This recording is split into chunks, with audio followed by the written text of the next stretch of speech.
ನಮಸ್ಕಾರ ಸ್ನೇಹಿತರೆ, ಶುಭೋದಯ. ನೋಡ್ರಿ, ಇವತ್ತು ನಾನು ಕಡಲೆಬೇಳೆ ಹೋಳಿಗೆ ಮಾಡೋದನ್ನು ತೋರಿಸ್ತೀನಿ.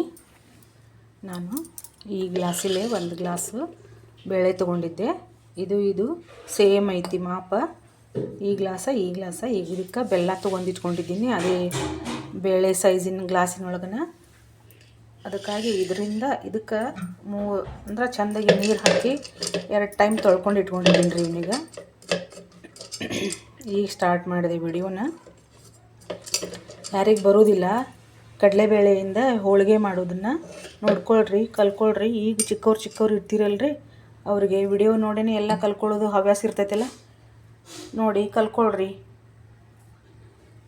ಹೋಳಿಗೆ ಮಾಡೋದನ್ನು ತೋರಿಸ್ತೀನಿ. ಕಡಲೆಬೇಳೆ ಹೋಳಿಗೆ. ಇದಕ್ಕೆ 3 ಗ್ಲಾಸ್ ನೀರು ಹಾಕ್ಕೋತೀನಿ.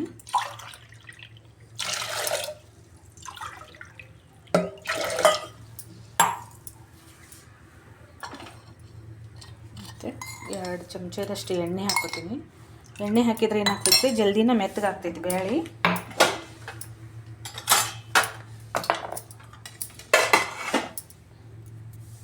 ಮತ್ತು ಒಂದು ಅರ್ಧ ಚಮಚದಷ್ಟು ಅರಿಶಿನ ಹಾಕ್ಕೋತೀನಿ. ಈಗ ಇದನ್ನು ಕುದಿಯೋದಕ್ಕೆ ಇಟ್ಕೋತೀವಿ. ಪೂರ್ತಿ ವಿಡಿಯೋ ನೋಡ್ರಿ. ಕಡಲೆಬೇಳೆ ಹೋಳಿಗೆ ಮತ್ತು ಸಾರು, ಕಟ್ಟಿನ ಸಾರು. ನಮ್ಮ ಕಡೆ ಕಟ್ಟಿನ ಸಾರು ಅಂತೀವಿ ನಾವು. ಇದನ್ನು ಕುಕ್ಕರ್ ಹಚ್ಚಿ ಕುದಿಯೋಕೆ ಇಟ್ಕೋತೀನಿ. ಈಗ ಕಡೆ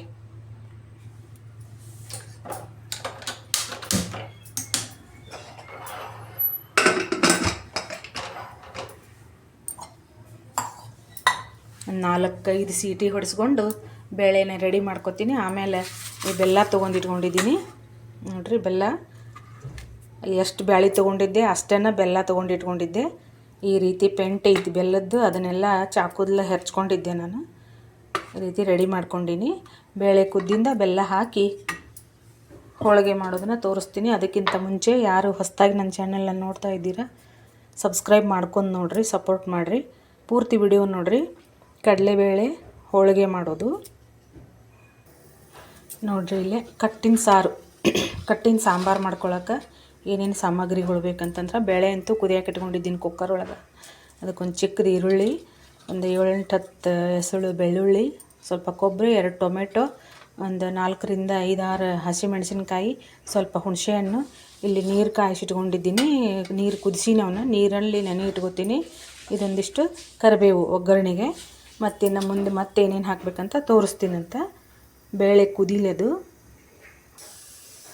ನೋಡಿರಿ ಸ್ನೇಹಿತರೆ. ನಾನು ಬಳಸೋದು gemini refined sunflower oil, sunflower ಎಣ್ಣೆ. ಎಷ್ಟು ಕ್ಲಿಯರ್ ಇರ್ತದೆ ನೋಡಿರಿ ಇದು. ನಾವು ಇದೇ ಎಣ್ಣೆನೇ ಬಳಸ್ತೀವಿ ಅಡುಗೆಗೆ. 15-20 ವರ್ಷನ ಆಯ್ತೇನ ನೋಡಿರಿ. ಈ ಕ್ಯಾನಿಗೆ ತಕ್ಕೊಂಡ್ಬಿಡ್ತೀನಿ ಈಗ.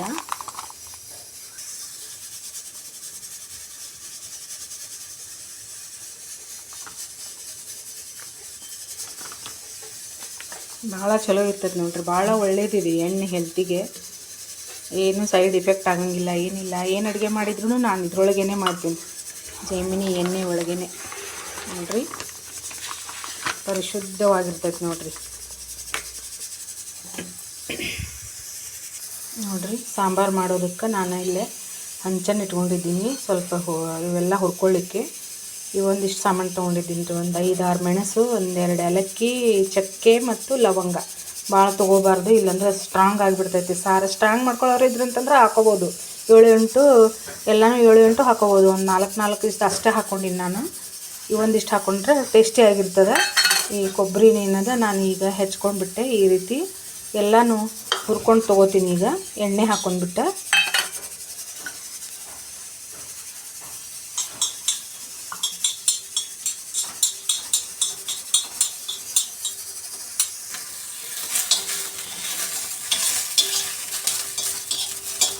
ನೋಡ್ರಿ, ಈ ರೀತಿಯಾಗಿ ಕಟ್ಟಿನ ಸಾಂಬಾರ್ಗೆ ಹಸಿಮೆಣಸಿನ್ಕಾಯಿನ ಹುರ್ಕೋಬೇಕು.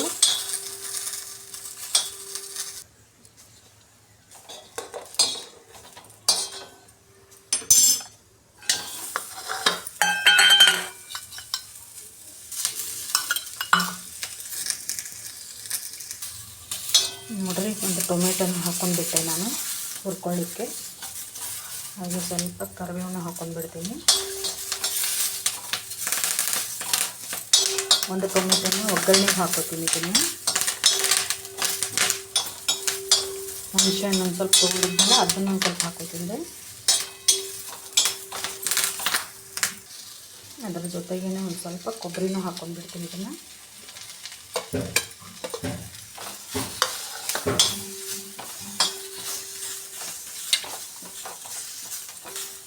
ಕೊಬ್ಬರಿ ಹಾಕಿಂದ ಏನಾದ್ರು ಭಾಳ ಹೊತ್ತನ ಗ್ಯಾಸ್ ಆನ್ ಇಡಬಾರ್ದು, ಆಫ್ ಮಾಡ್ಕೊಂಬಿಡ್ಬೇಕು ಗ್ಯಾಸನ್ನು. ಯಾಕಂದ್ರೆ ಕೊಬ್ಬರಿ ಹೊತ್ತಿ ಬಿಡ್ತದೆ. ಅದು ಸುಟ್ಟಾದರೂ ಹಾಕ್ತಿರ್ತಾರೆ ರೀ ಒಲೆ ಮೇಲೆ. ಸುಟ್ಟು ಒಲೆ ಇರ್ತಾವಲ್ರಿ ಈಗ ಹಳ್ಳಿ ಒಲೆ ಒಳಗೆ ಸ್ವಲ್ಪ ಒಣ ಕೊಬ್ಬರಿನ ಸುಟ್ಟು ಬಿಟ್ಟು ಹಾಕ್ತಾರೆ. ಹಿಂಗೆ ಹೆರ್ಚ್ಕೊಂಡು ಹಿಂಗೆ ಹುರ್ಕೊಂಡು ಹಾಕೊಂಡ್ರೂ ಟೇಸ್ಟಿ ಆಗ್ತೈತೆ ನೋಡಿರಿ. ಒಂದು ದಿನ ಇಟ್ಟರೂ ಕೆಡಂಗಿಲ್ಲ ಇದು ಸಾಂಬಾರು. ಹುರಿದು ಬಿಟ್ಟು ಹಾಕ್ಕೊಂಡ್ರೆ ಟೇಸ್ಟಿನೂ ಆಗಿರ್ತದೆ, ಒಂದು ದಿನ ಇಟ್ಟರೂ ಕೆಡಂಗಿಲ್ಲ ಸಾಂಬಾರು. ಕಾಸಿ ಕುದಿಸಿ ಊಟ ಮಾಡ್ತಾರೆ ರೀ, ಕಾಸ್ಕೊಂಡು ಕಟ್ಟಿನ ಸಾರನ್ನು. ಅದನ್ನೆಲ್ಲ ನಾನು ಆರಿಂದ ಮಿಕ್ಸಿ ಜಾರಿಗೆ ಹಾಕ್ಕೊಂಡು ರುಬ್ಕೋತೀನಿ. ನೋಡಿರಿ ಈ ಕಡೆ ಬೇಳೆ ಕುದ್ದಿದೆಯಿಲ್ಲ ಅಂತ ನೋಡ್ಕೊಳ್ಳೋಣ. ಮಸ್ತ್ ಕುದ್ದದು ನೋಡಿರಿ, ಮಸ್ತ್ ಬೇಳೆ ಹಣ್ಣಾಗಿಬಿಟ್ಟದು ನೋಡಿರಿ. ಹಿಂಗಾಗಬೇಕದು ನೋಡಿರಿ, ಇಲ್ಲೇ ಹಿಂಗಾಗಬೇಕು. ಒಂದು ಬೇಳೆನ ಒತ್ತಿ ನೋಡಿದ್ರೆ ಮೆತ್ತಗಾಗಿರ್ಬೇಕು. ಹಿಂಗೆ ಈ ರೀತಿ ಎಲ್ಲ ಒಂದು ಕುದಿಯೋದು ಒಂದು ಬಿಟ್ಟಿರೋದು ಹಾಗೆ ಆಗಿರ್ತದೆ ಅದು. ಇದನ್ನು ನಾನೀಗ ಈ ರಸನೆಲ್ಲ ತಕ್ಕೊಂಡ್ಬಿಡ್ತೀನಂತ. ಈ ರೀತಿಯಾಗಿ ಒಂದು ಮುಚ್ಚಳನ ಮುಚ್ಚಿಬಿಟ್ಟು ಒಂದು ಕಡೆ ಬಿಸಿ ಇರ್ತದೆ, ಒಂದು ಕಡೆ ಹಿಂಗೆ ರಸನ ತಕ್ಕೊಂಡ್ಬಿಡ್ತೀನಿ.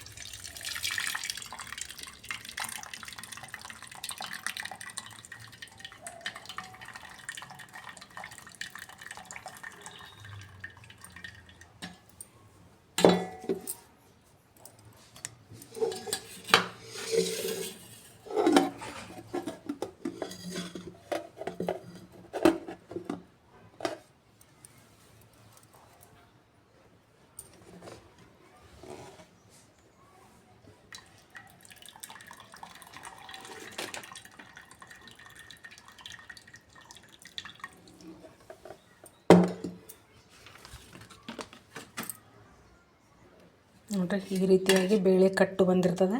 ಇದನ್ನು ಸಾಂಬಾರಿಗೆ ಉಪಯೋಗ ಮಾಡ್ಕೋಬೋದು. ಮತ್ತು ಇದು ಈ ರೀತಿಯಾಗಿ ಬೇಳೆ ಕುದ್ದಿದೆ. ಸ್ವಲ್ಪ ಈಗ ಮುಗಿಸ್ಕೊಂಡ್ಬಿಟ್ಟು ಎಷ್ಟು ಬೇಳೆ ತೊಗೊಂಡಿದ್ದೆ ಅಷ್ಟನ್ನೇ ನಾನು ಬೆಲ್ಲನ ಹಾಕ್ಕೊಳ್ತಾ ಇದ್ದೀನಿ ಇಲ್ಲೀಗ. ಮತ್ತು ಏಲಕ್ಕಿ ಪೌಡ್ರು, ಸ್ವಲ್ಪ ಒಣ ಕೊಬ್ಬರಿ, ಇದನ್ನೆಲ್ಲ ಹಾಕಿ ಕಲಿಸ್ಕೊಂಡ್ಬಿಟ್ಟು ಇನ್ನೊಂದು ಸರ್ತಿ ಒಲೆ ಮೇಲಿಟ್ಟು ಕುದಿಸ್ಕೊಂಡ್ಬಿಡ್ಬೇಕಿಲ್ಲ. ಗಟ್ಟಿಯಾಗುವವರೆಗೂ ಬೆಲ್ಲ ಕೂಡುವವರೆಗೂ ಕುದಿಸ್ಕೋಬೇಕು. ನೋಡಿರಿ ಈ ರೀತಿಯಾಗಿ ಒಂದು ಸ್ವಲ್ಪ ಹೊತ್ತು ಕುದಿಬೇಕಿದೆ. ಕುದ್ದು ಗಟ್ಟಿ ಆಗಬೇಕು. ಆಮೇಲೆ ಹೂರ್ಣನ ಮಾಡ್ಕೊಳಕ್ಕೆ ಬರ್ತದೆ. ನೋಡಿರಿ ಇದು ಬೇಳೆ ಬೆಲ್ಲ ಹಾಕಿಂದನೂ ಹಿಂಗೆ ಕುದಿಸ್ಕೋಬೇಕು. ನೋಡಿರಿ ಕುದೀತಾ ಇದೆ. ಬೆಲ್ಲ ಬೇಳೆ ಚೆಂದಾಗಿ ಕೂಡ್ಕೋತದೆ ಅದು. ಈಗ ಹೊಸದಾಗಿ ಹೋಳಿಗೆ ಮಾಡೋಕ್ಕೆ ಕಲ್ಕೊಳ್ಳೋರು ಇದ್ರಂತಂದ್ರೆ ಗೋಧಿ ಹಿಟ್ಟಲ್ಲಿ ಬರದೇ ಇರ್ತವೆ, ಬರ್ತಿರಂಗಿಲ್ಲ.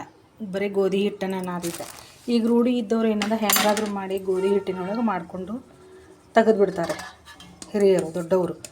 ಈಗೀಗ ಕಲ್ಕೊತಿರ್ತೀರಿ ನೋಡಿರಿ. ಅದಕ್ಕೆ ಅರ್ಧ ಗೋಧಿ ಹಿಟ್ಟು ಅರ್ಧ ಮೈದಾ ಹಿಟ್ಟನ್ನು ತೊಗೋಬೇಕು. ಈಗ ಅರ್ಧ ಗೋಧಿ ಹಿಟ್ಟು ಅರ್ಧ ಮೈದಾ ಹಿಟ್ಟು ತೊಗೊಂಡೆ ನಾನು. ಇದಕ್ಕೆ ಏನೇನು ಹಾಕೋತೀನಿ ಅಂತ ತೋರಿಸ್ತೀನಿ. ಇದನ್ನು ಅಂಗಡಿ ಒಳಗಿನ ಮೈದಾ ಹಿಟ್ಟು ಏನದ ಸ್ವಲ್ಪ ಹಿಂಗೆ ಚಣ್ಣಿ ಒಳಗೆ ಸಾಣಿಸ್ಕೊಂಡು ತೊಗೋಬೇಕು. ಯಾಕಂತಂದ್ರೆ ಹುಳ ಏನಾದರೂ ಇರ್ತಾವೆ, ಆದರೂ ಏನೂ ಇಲ್ಲ, ಕ್ಲೀನ್ ಐತಿ ನಮ್ಮ ಮನೇಲಿರೋದು. ಇದಕ್ಕೆ ನೋಡಿರಿ ಎಣ್ಣೆ ಹಾಕ್ಕೋಬೇಕು, ಒಂದು 4 ಚಮಚದಷ್ಟು.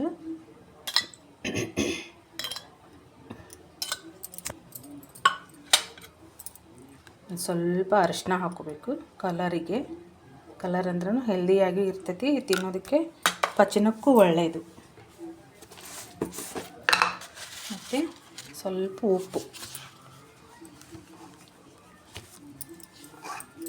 ಉಪ್ಪನ್ನು ಸ್ವಲ್ಪ ಹಾಕ್ಕೋಬೇಕು.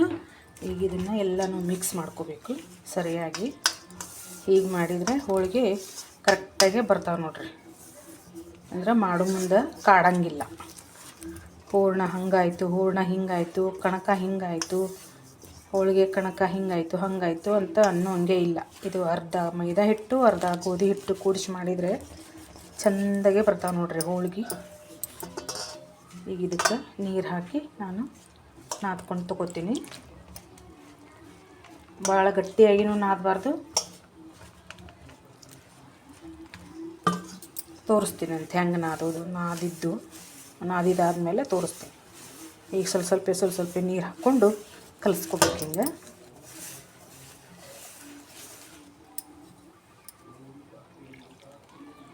ಒಮ್ಮಲಿಗೆ ಸುರಿದು ಬಿಡಬಾರ್ದು ನೀರನ್ನು. ಸ್ವಲ್ಪ ನೀರು ಹಾಕ್ಕೊಂಡು ಒಂದು ಹದದೊಳಗೆ ನಾದ್ಕೋಬೇಕು. ನಾನು ಈಗ ಕಲ್ಕೋತಿರ್ತಿರಲಿಲ್ಲ, ಅವ್ರಿಗೆ ಹೇಳ್ತಾ ಇದ್ದೀನಿ. ಯಾಕಂತಂದ್ರೆ ಹಿರಿಯರು ಮಾಡಿ ರೂಢಿ ಆಗಿರ್ತದೆ ಅವ್ರಿಗೆ. ಅವ್ರು ಹೆಂಗಾದ್ರೂ ಸರಿಪಡಿಸ್ಕೊಂಡು ಅಲ್ಲಿ ಮಾಡಿ ತೆಗೆದು ಬಿಡ್ತಾರೆ ರೀ. ಈಗ ಮಾಡೋರು ಬೇಜಾರು ಮಾಡ್ಕೊತಿರ್ತಾರೆ. ಈಗ ಅಪ್ಪ ಅಮ್ಮನ ಹತ್ರ ಇರೋಂಗಿಲ್ಲ, ಅತ್ತೆ ಮಾವನ ಹತ್ರ ಇರೋಂಗಿಲ್ಲ. ಮದುವೆ ಆದವರು ಈಗ ಬ್ಯಾಚುಲರ್ಸ್ ಇರ್ತಾರೆ. ಯಾರೇ ಆಗಲಿ, ಇವರೇ ಅಂತ ಬಟ್ಟಿಟ್ಟು ಹೇಳೋಂಗಿಲ್ಲ. ಕಲ್ಕೋಬೇಕನ್ನೋರು ಈ ರೀತಿಯಾಗಿ ನಾದ್ಕೊಂಡು ತೊಗೋಬೇಕು. ಭಾಳ ಗಟ್ಟಿ ಆಗಬಾರ್ದದು ನೋಡ್ರಿ. ಈ ಥರ ಒಂದು ಹದದೊಳಗೆ ನಾದ್ಕೋಬೇಕು. ಇದನ್ನು ನೀರನ್ನು ಭಾಳ ಹಚ್ಚಬಾರ್ದು. ಸ್ವಲ್ಪನೇ ಅರಿಶಿನ ಪುಡಿ ಹಾಕೊಂಡಿದ್ದಕ್ಕೆ ಚಂದ ಕಲರ್ ಬಂತು ನೋಡ್ರಿ. ಇದು ಇನ್ನೂ ಒಂದು ಸ್ವಲ್ಪ ಹಾಕೋಬೇಕಾಗಿತ್ತೇನು ಅರಿಶಿನ ಪುಡಿ. ನಿಮ್ಮ ಕೈಯೊಳಗೆ ನಾದೋದು ಗೊತ್ತಾಗ್ತೈತೆ, ಅದು ಗಟ್ಟಿ ಹೆಂಗೆ, ಅಳಸ್ ಹೆಂಗೆ, ಮೆತ್ತಗೆ ಹೆಂಗೆ ಅಂತ ಹೇಳ್ಕಿಸಿಂದ ಅದೇ ನೋಡಿ ಕಲ್ಕೊಳ್ತಿರ್ತದೆ. ಈಗ ಬೇರೆಯವ್ರ ವಿಡಿಯೋದೊಳಗೆ ನೋಡ್ತಿರ್ತೀರಿ, ರವೆ ಹಾಕಿ ಹೋಳಿಗೆ ಮಾಡೋದನ್ನು ತೋರಿಸ್ತಾರೆ. ರವೆ ಹಾಕಿ ಮಾಡಿದರೆ ಒಳ್ಳೆಯದೇ, ಅದೇನು ಕೆಟ್ಟದ್ದಲ್ಲ. ನಾನು ಹೇಳ್ತಾ ಇರೋದು ಅಂತಂದರೆ ಗೋಧಿ ಹಿಟ್ಟಿನೊಳಗೆ ಮಾಡಿಕೊಂಡ್ರೆ ಇನ್ನೂ ಒಳ್ಳೆಯದು. ರವೆ ಒಳಗೆ ಮಾಡ್ತಾರಲ್ರಿ, ಅವು ಸಣ್ಣ ಆಗ್ತಾವೆ ಮತ್ತು ಕುಗ್ತಾವೆ ಅವು ಹೋಳಿಗೆ. ಇವು ಕುಗ್ಗಲ್ಲ ಈ ರೀತಿಯಾಗಿ ಮಾಡ್ಕೊಂಡ್ರೆ. ಸ್ವಲ್ಪ ನೆನಿಬೇಕಿದು. ನೆನೆದಿಂದ ಮತ್ತೆ ತೋರಿಸ್ತೀನಂತೆ ನೋಡಿರಿ. ಈಗ ಒಂದು ಹದದೊಳಗೆ ನಾದ್ಕೊಂಡ್ಬಿಟ್ಟು ಒಂದು ಪ್ಲೇಟನ್ನು ಮುಚ್ಚಿ ಇಟ್ಕೊಂಡ್ಬಿಡ್ಬೇಕು. ಹಿಂಗೆ ಅದು ನೆನೀತದೆ ನೋಡಿರಿ ಫ್ರೆಂಡ್ಸ. ಬ್ಯಾಳೆ ಈ ರೀತಿಯಾಗಿ ಅದು ನೋಡಿರಿ, ಇದು ಗಟ್ಟಿಯಾಗಿ. ಇದನ್ನು ಮಿಕ್ಸಿ ಜಾರಿಗೆ ಹಾಕ್ಕೊಂಡು ನಾನೀಗ ರುಬ್ತೀನಿ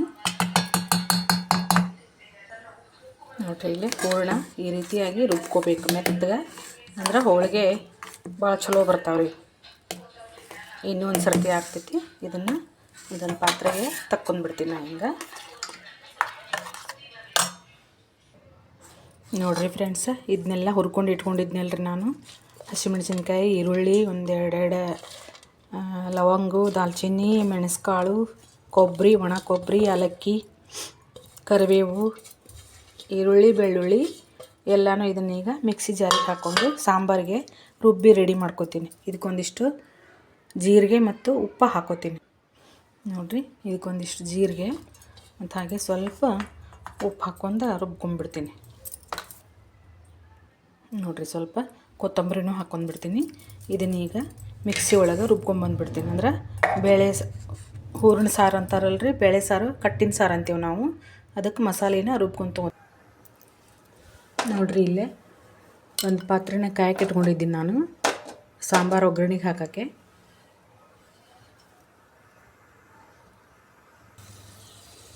ಎಣ್ಣೆ ಹಾಕ್ಕೊಂಡಿದ್ದೆ. ಎಣ್ಣೆ ಕಾದತ್ತೀಗ ನೋಡಿರಿ.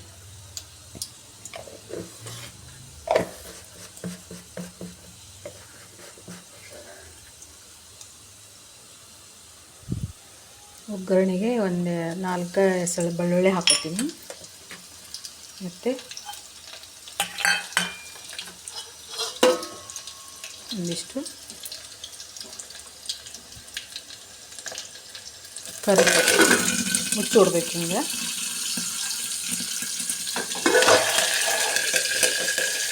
ಮತ್ತು ಒಂದು ಸ್ವಲ್ಪ ಒಗ್ಗರಣೆಗೆ ಟೊಮೆಟೊ ಹಾಕೊಂಡ್ಬಿಡ್ತೀನಿ.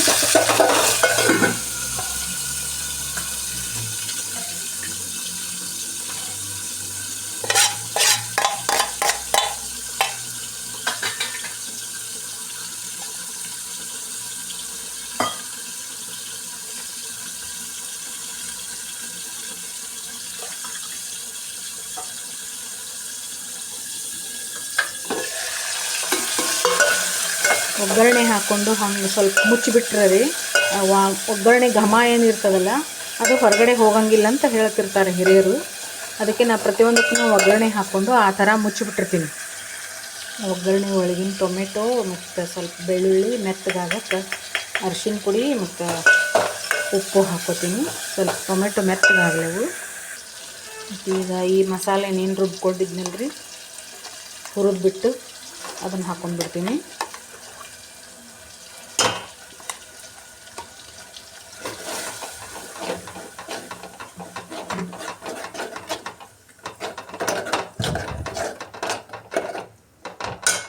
ಮತ್ತು ಇದು ಹುಣಸೆ ಹಣ್ಣಿನ ರಸ, ಮತ್ತು ಇದು ಬೇಳೆ ಕಟ್ಟು.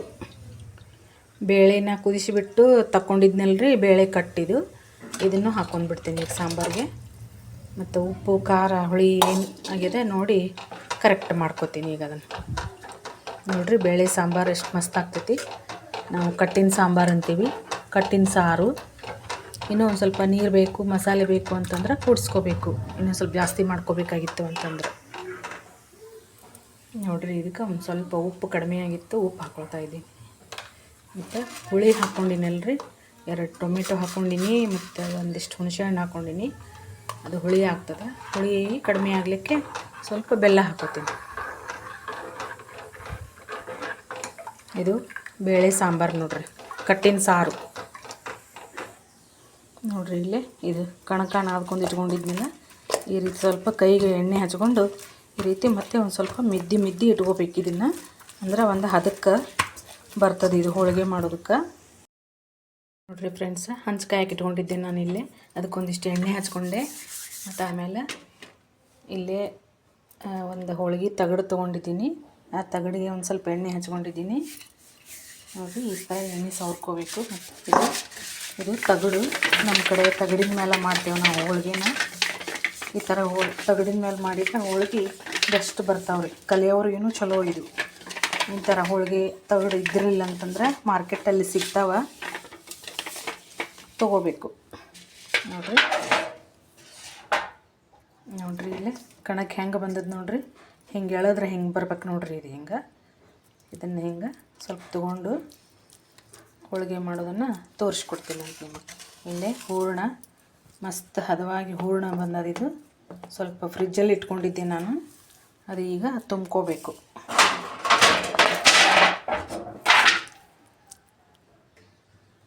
ನೋಡಿರಿ, ಇಷ್ಟೊಂದು ಹೋಳಿಗೆಗಳಾದವು. ಈಗ ಒಂದು 5ರಿಂದ 5 ಹೋಳಿಗೆ, 5 ಹೋಳಿಗೆ ಆಗ್ಯಾವ. ನಾನು ಬರ್ತಾವಿಲ್ಲ ಅಂತ ಟ್ರೈ ಮಾಡಿದೆ. ನಾನು ಮಾಡ್ತಿರ್ತೀನಿ ಅವಾಗವಾಗ, ಯಾಕಂತಂದ್ರೆ ಸ್ವಲ್ಪನೇ ಮಾಡ್ಕೋಬೇಕಲ್ರಿ. ಭಾಳ ಮಾಡಿದ್ರೆ ತಿನ್ನೋರು ಯಾರದಾರ, ಕೆಡಿಸೋದು ಆಗಬಾರ್ದು ಅಂತ ಹೇಳ್ಕಿಸಿಂದ ಈ ರೀತಿ ಮಸ್ತ್ ಬರ್ತಾವೆ ನೋಡಿರಿ. ಅರ್ಧ ಗೋಧಿ ಹಿಟ್ಟು, ಅರ್ಧ ಮೈದಾ ಹಿಟ್ಟು ಕೂಡಿಸ್ಕಿಸಿಂದ ಮಾಡ್ಕೊಂಡ್ರೆ ಇಷ್ಟು ಚಂದ ಹೋಳಿಗೆ ಬರ್ತಾವೆ. ನಿಮಗೆ ಒಂದು ಪೂರ್ತಿ ಒಂದು ಹೋಳಿಗೆನ ಮಾಡೋದನ್ನು ತೋರಿಸ್ತೀನಿ ಈಗ. ಈ ರೀತಿಯಾಗಿ ಒಂದಿಷ್ಟು ದೊಡ್ಡ ನಿಂಬೆ ಗಾತ್ರದಷ್ಟು ಕಣಕನ ತೊಗೋಬೇಕು. ಈ ರೀತಿ ಇದನ್ನು ಹರಡ್ಕೋಬೇಕು.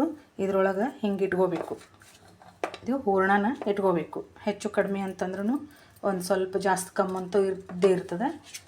ಇದನ್ನು ಹಿಂಗೆ ಒಳಗೆ ತುಂಬ್ಕೋಬೇಕು. ಹಿಂಗೆ ತೊಗೊಂಡು ಹಿಂಗೆ ಒತ್ಕೋಬೇಕು. ಹಿಂಗೆ ನೋಡಿರಿ, ಹೂರಣನ ಹಿಂಗೆ ಒತ್ತಬೇಕು. ಕಣಕನ ಹಿಂಗೆ ಮೇಲೆ ತೊಗೊಂಬರ್ಬೇಕು. ಈ ಬೆರಳಿನಿಂದ ಹಿಂಗೆ ಮೇಲೆ ತೊಗೊಂಬರ್ಬೇಕು. ಹಿಂಗೆ ಮುಚ್ಕೋಬೇಕು ಎಲ್ಲನೂ. ಇದು ಮುಚ್ಚಬೇಕು. ಇದು ಜಾಸ್ತಿ ಬಂದದ್ದನ್ನು ಇಲ್ಲೇ ಮಡಿಸ್ಕೊಂಡು ಬಿಡ್ಬೇಕು. ಹಿಂಗೆ ಈಗೇನಾದ್ರು ಒಂದು ಸ್ವಲ್ಪ ಎಣ್ಣೆ ಹಾಕ್ಕೊಂಡು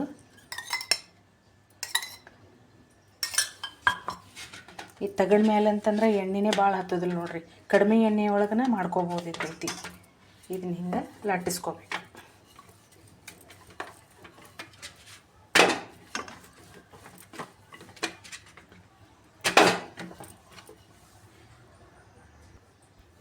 ಈ ರೀತಿಯಾಗಿ ಸ್ವಲ್ಪ ದೊಡ್ಡದನ್ನು ಲಟ್ಸ್ಕೋಬೇಕ್ರಿ. ಹಿಂಗೆ ತಿರುಗಿಸ್ಬೇಕು. ತಗಡನ್ನ ತಿರುಗಿಸಿ ಹಿಂಗೆ ಲಟ್ಸ್ಕೋಬೇಕು. ನೋಡಿರಿ, ಇಷ್ಟು ದೊಡ್ಡ ಹೋಳಿಗೆ ಆಗ್ತಾವೆ ನೋಡಿರಿ. ಇದನ್ನೀಗ ಆ ಕಡೆ ತವಿ ಒಳಗೆ ಹಾಕೋತೀನಿ. ನೋಡಿರಿ ಸ್ವಲ್ಪ ಎಣ್ಣೆ ಹಾಕ್ಕೋಬೇಕು ಹೋಳ್ಗೆ ಮೇಲೆ. ಈ ರೀತಿ ಈ ತಗಡನ್ನು ಹಿಂಗೆ ಡಬ್ಬ ಹಾಕ್ಕೊಂಡು ಹಿಂಗೆ ಬಿಡಿಸ್ಕೊಂಡು ಅದರ ಎತ್ತಿ ಬಿಡಬೇಕು. ಬೇಕಂದ್ರೆ ಸ್ವಲ್ಪ ಮೇಲೆ ಎಣ್ಣೆ ಹಾಕ್ಕೋಬೇಕು, ಇಲ್ಲ ಅಂತಂದ್ರೆ ನಡೀತದೆ. ಹಾಕ್ಕೊಳ್ಳಿಲ್ಲ ಅಂತಂದ್ರೆ ನಡೀತದೆ. ಕೆಳಗಡೆ ನಾವು ಹೋಳಿಗೆ ಹಚ್ಚಿರ್ತೇವಲ್ಲ ಅದಷ್ಟೇ ಸಾಕಾಗ್ತೈತಿ. ಈಗ ಅದ್ರ ಮೇಲೆ ಗುಳ್ಳಿ ಆಕಾರದಾಗ ಬರ್ತಾವ. ಬೆಂದು ನೋಡಿರಿ ಹೆಂಗೆ ಬರಾಕತ್ತೈತೆ ನೋಡು. ಹಿಂಗೆ ಹೊಳ್ಸಿ ಹಾಕ್ಕೋತೀನಂತ. ಹಿಂಗೆ ಎಲ್ಲ ಕಡೆಯೂ ಒಂದು ಸ್ವಲ್ಪ ಸಡ್ಲ್ ಮಾಡ್ಕೋಬೇಕು. ಸಡ್ಲ್ ಮಾಡ್ಕೊಂಡು ಹಿಂಗೆ ತಿರುವಿ ಹಾಕ್ಕೊಂಡ್ಬಿಡ್ಬೇಕು.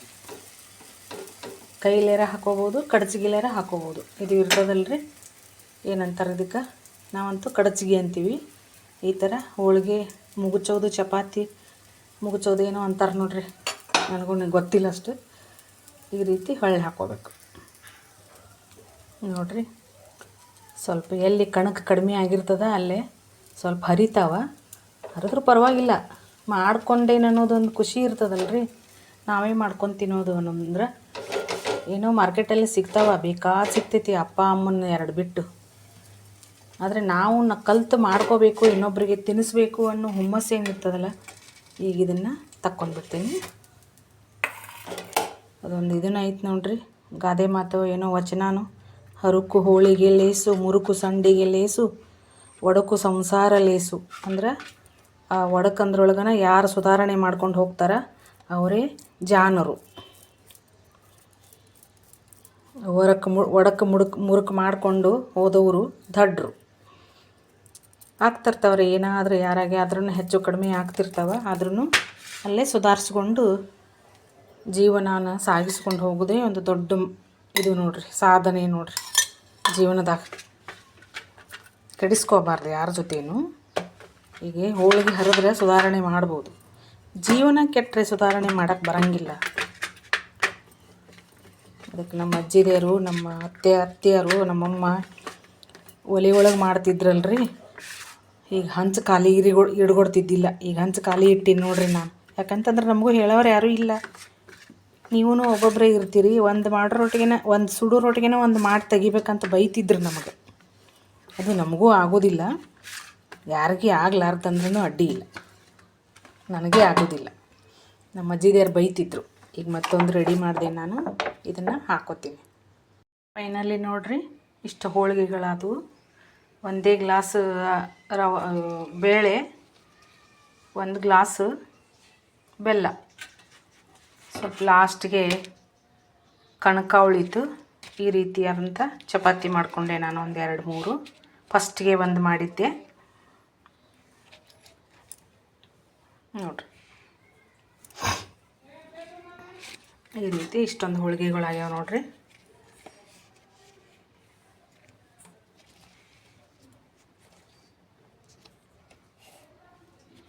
ಒಂದು 8-10 ಹಣ್ಣೊಂದು ಹೋಳಿಗೆ ಅದಂಗೆ ಅದಾವ್ರಿ. 10 ಹಣ್ಣೊಂದು ಹೋಳಿಗೆ ಆಗ್ಯಾವ ನೋಡ್ರಿ. 1 ಗ್ಲಾಸ್ ಬೇಳೆಗೆ 1 ಗ್ಲಾಸ್ ಬೆಲ್ಲ, 1 2 ಗ್ಲಾಸ್ ಹಿಟ್ಟು, ಮೈದಾ ಹಿಟ್ಟು ಅರ್ಧ, ಗೋಧಿ ಹಿಟ್ಟು ಅರ್ಧ. ನೋಡಿರಿ, ಹೊಸಬರು ಕಲ್ಕೋರಿ, ಮನೆಯಲ್ಲೇ ಮಾಡ್ಕೊಂಡು ತಿಂದ್ರೆ ಎಷ್ಟು ಚೆನ್ನಾಗಿರ್ತದೆ ನೋಡಿರಿ. ಫೈನಲಿ ಈ ರೀತಿಯಾಗಿ ರೆಡಿ ಆಯ್ತು ನೋಡಿರಿ ನಮ್ಮದು ಹೋಳ್ಗೆ ಊಟ. ಇದು ಕೋಸಂಬರಿ, ಹೋಳಿಗೆ, ಚಪಾತಿ, ಆಮೇಲೆ ಹಪ್ಪಳ, ಉಪ್ಪಿನಕಾಯಿ, ಅನ್ನ, ಸಾರು. ಈ ರೀತಿಯಾಗಿ ಹೋಳಿಗೆ ಮೇಲೆ ಸ್ವಲ್ಪ ತುಪ್ಪ ಹಾಕ್ಕೊಂಡು ಊಟ ಮಾಡೋದು.